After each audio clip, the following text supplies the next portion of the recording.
All right, in this video today, we're going to take a look at the three main types of functions that we're going to be studying here in this first chapter in Algebra 2.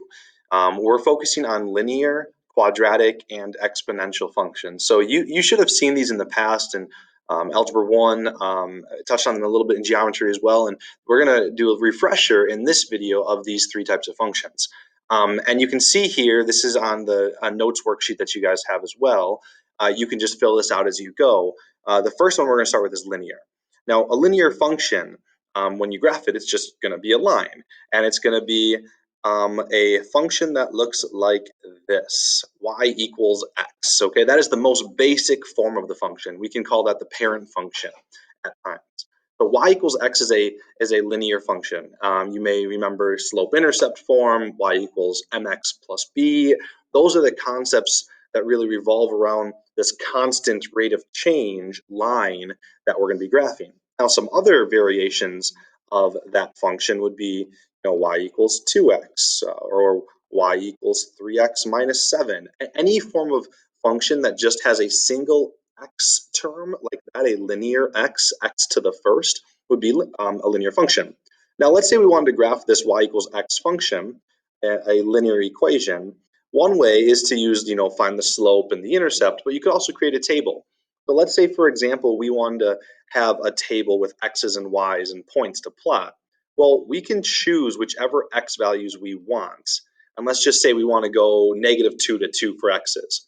Well, what we do when we're creating tables is we always take the x's, which we, if you remember, we call the input, and we plug that in to our equation. And remember, we're modeling it after this. We plug it into the equation, and what we end up getting back is the y value, or the output. So I'm going to plug in -2 here for x. Well, when you do that, you would get y equals -2. So basically, this equation is just saying whatever x is, y is. So -2, -2, and then you can see the rest here as well. So what's happening here is when we plot these points, right there, oh, sorry, right there, messed up that first point, pretend that's not there. We plot it, we can see it's a linear function, it forms a line. Now, one way that we can tell this is a linear function, and the goal of this is to see all the different representations together. We've got an equation in XY format, we've got a table where we just see coordinates, and we see the line itself drawn right here on the graph. They're all three are what's referred to as equivalent forms of the same relation.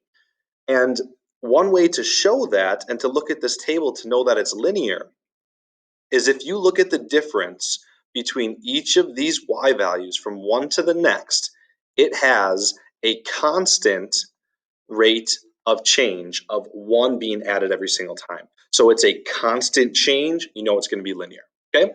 Next one, quadratics. A quadratic function is any type of function where the highest exponent is a 2. X squared. Notice the 2 is the exponent. And it's going to have the shape, if you remember, it's called a parabola. It looks like a U. Now, other forms could be this. Y equals x squared plus 3x minus 1. That is still a quadratic because the highest exponent is a 2. And if we were to create a table to model this y equals x squared, referred to as the parent function, we would have, once again, x's and y's. Let's just do our standard -2 to 2 and plug in the x's and get back the y's. So I'm going to take each of these x's and plug them in right here. And whatever I get back is the y value. So plug in -2, square it, we're at 4, and then do the same thing for the others. -1 squared is 1, 0, 1, 4. Well, let's plot these points. It should confirm what we thought and remembered, that this is going to have the standard shape of a quadratic, which is a U-shape parabola. So when I plot the points, we can see what it looks like. Yeah, that side's a little bit off right there. But that's what our graph should look like. But once again, we've got an equation, a table, and a graph, and all three are equivalent forms. The points match the graph, the points match the equation matches the graph. They all match each other. Okay? They all work. So that's what's happening with this unit. Find equivalent forms of these relations. Now, one way to tell from the table that this is a quadratic relation is you can kind of notice a pattern, like the y values start off high they come down to 0, then the y values go back up. But that's not enough to prove that it's just going to be quadratic. What you can do when looking at your table is once again look for the pattern in terms of the difference between your numbers there. So from 4 to 1, it goes down 3. From 1 to 0, it goes down 1. 0 to 1, it goes up 1, and then up 3. So notice that that is not constant, which proves it is not linear. But what we can do is look at now the difference between those numbers right there. Look what happens here. It's a very kind of special, unique thing that happens with quadratics. If we go from here to here, look at the difference between these numbers. Positive 2, you got to add 2 to get to the next. Look at here. Negative 1 to 1, you got to add 2. 1 to 3, you got to add 2. It has a constant second difference.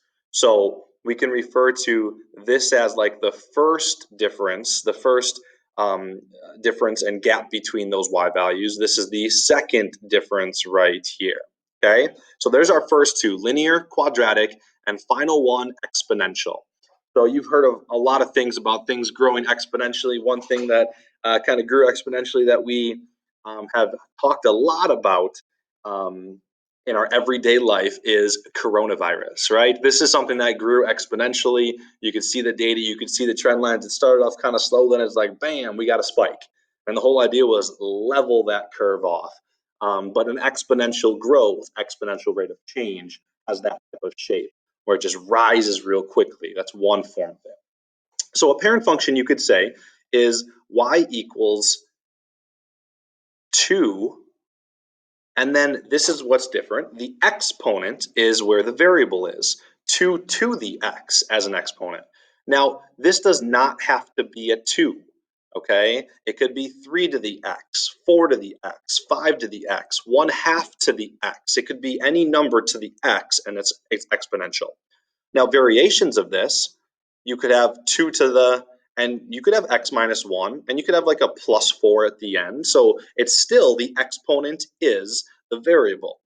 So that's how you can tell by looking at the equations. Now, our table, x's and y's, let's do our, once again, negative 2 to 2. Let's plug in these x's right here.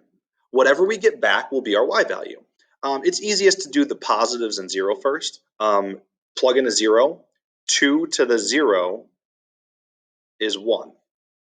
Check that on your calculator if you'd like to. Plug in a 1. 2 to the first is 2. Plug in a 2. 2 squared is 4. Negative exponents, if you guys recall, haven't seen this maybe in a couple years. Negative exponents, you just move to the bottom. It's like a reciprocal concept. So 2 to the negative first is equivalent to 1 over 2 to the first, so 1/2. 2 to the negative second is equivalent to 1 over 2 squared, so 1/4. So let's plot these points. Negative 2, 1/4, 1/2, 0, 1, 1, 2, and 2, 4. Notice how it's rising quickly. The next one would be 3 all the way up to 8. So it goes very fast, rising exponentially, and it also levels off right here like this. And we'll study exponential functions more as we get into later units this school year. But this is kind of like the base fundamental idea of what we see here. You've got an equation where the x is in the variable. We've got a table where from the table, notice the pattern.